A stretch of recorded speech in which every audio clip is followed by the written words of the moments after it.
जगण्याचं पसायदान शिकवणारे संत ज्ञानेश्वर महाराज यांचा पालखी सोहळा सध्या सासवडमध्ये मुक्कामी आहे आणि आपण बघू शकतोय की भाविकांची अगदी सकाळपासूनच भली मोठी रांग जी आहे ती दर्शनासाठी या ठिकाणी आपल्याला पाहायला भेटते।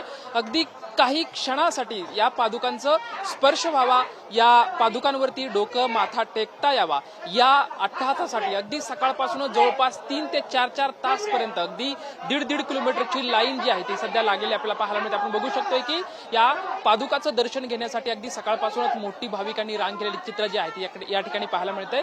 संत ज्ञानेश्वर महाराजांचा पालखी सोहळा जो आहे तो सासवड या ठिकाणी मुक्कामी आहे आणि कालपासून आणि आज ही मुक्काम तर उद्या ही पालखी जी आहे ती जेजुरी अर्थातच मार्तंड मल्हारीच्या नगरीमध्ये या ठिकाणी दाखल होणार आहे। मात्र सध्या आपण बघू शकतो की सासवड या ठिकाणी पालखी सोहळ्याचं दर्शन घेण्यासाठी अगदी सकाळपासूनच भाविकांनी मोठी गर्दी केली, तर चित्र जे आहे ते या ठिकाणी आपल्याला पाहायला मिळतंय।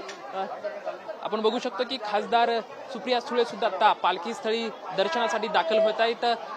यापूर्वी सुद्धा राज्याच्या उपमुख्यमंत्री सुनेत्रा पवार या ठिकाणी दर्शन घेण्यासाठी दाखल झालेल्या होत्या आणि अगदी काही क्षणामध्ये खासदार सुप्रिया सुळे सुद्धा या ठिकाणी दर्शन घेण्यासाठी दाखल होतात।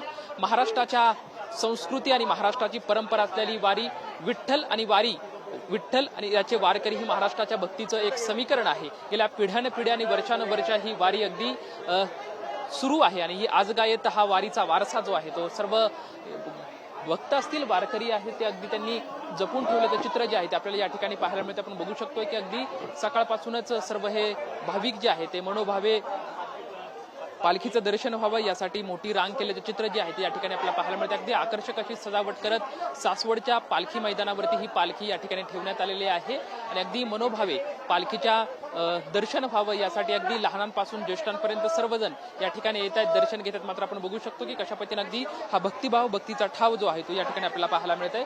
अगदी मनोभावे या पालखीचं पादुकांचं दर्शन जे आहे ते नागरिक घेत असताना चित्र आपल्याला या ठिकाणी पाहायला मिळत आहे। कॅमेरामॅन विकी चव्हाण सोबत लक्ष्मण दादा, टुनन मराठी, सासवड।